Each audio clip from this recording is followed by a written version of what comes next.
I'm realizing my boyfriend of 8 years isn't the man I thought he'd become, and now I'm terrified that breaking up with him will destroy him, especially since we've been talking about marriage and moving in together.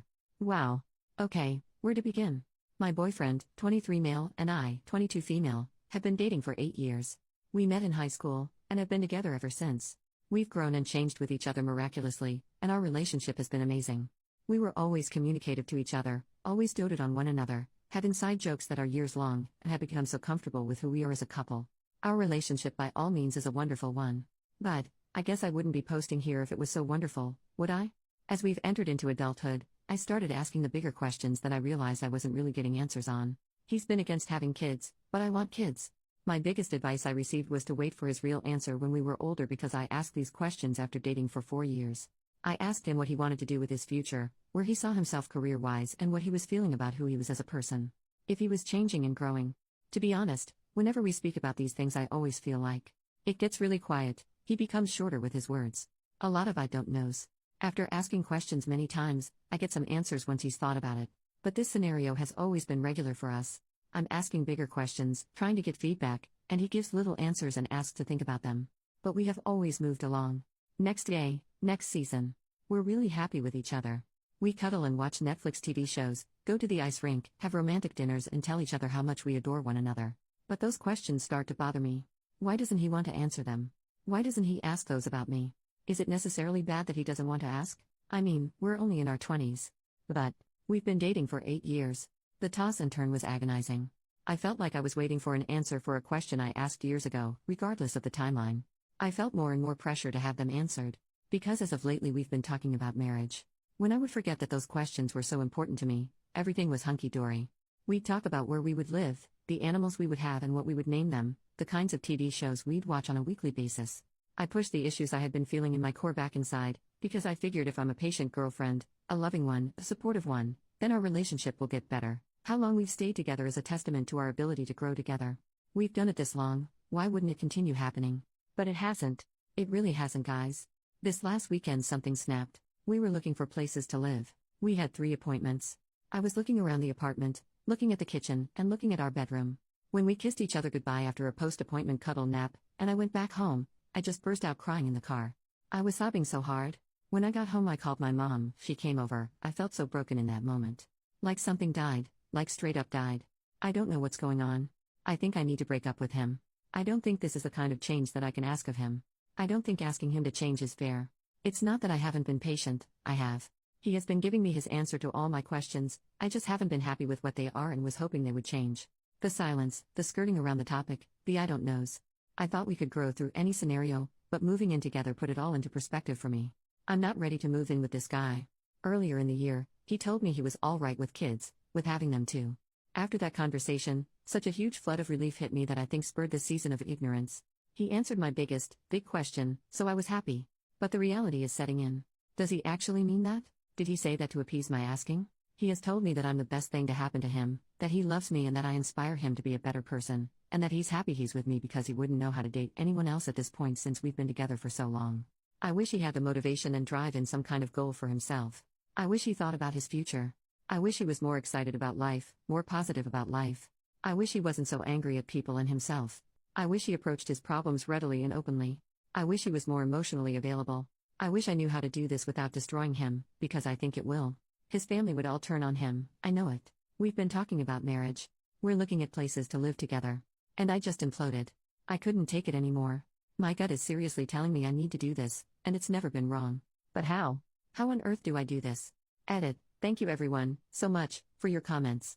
All of them, I've read every one.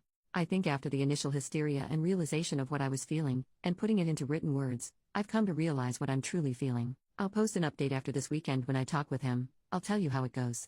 Update 1 week later. So, the big conversation happened on Friday, a day earlier than what I was expecting. After writing this post and speaking to trusted family and friends, I decided I didn't want to wake up like I had all week, feeling like crap anymore. I'd open my eyes and just immediately feel that familiar pain in my chest.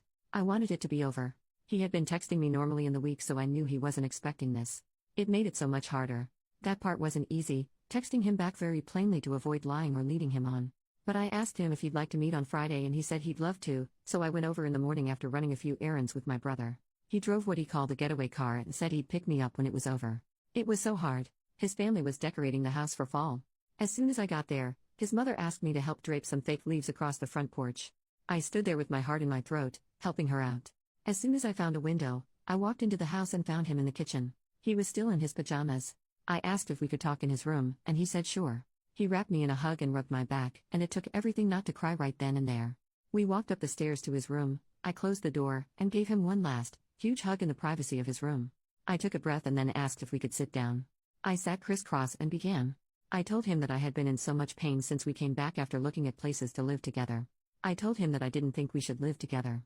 I told him that was because I didn't think we should be together. I told him it wasn't his fault, that this wasn't because he had something wrong.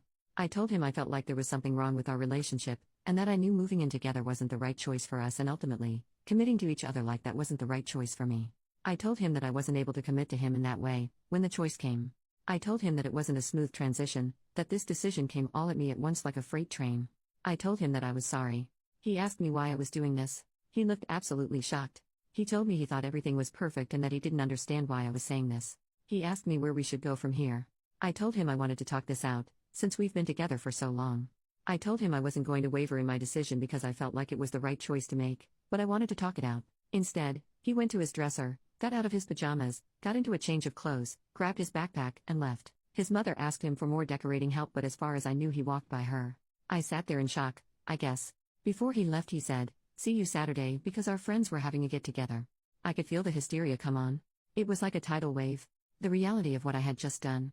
It was like every elegant, composed, logical reason I had for breaking up went right out the window. Every graceful approach I was going to take this conversation and just blanked on me. I was simply honest and raw. And now I felt like the crappiest person I'd ever known. I got my shoes on and flew down the stairs. His mother was asking me for more help, but in the first time in years, I ignored her and ran out the front door. I was walking away from his house.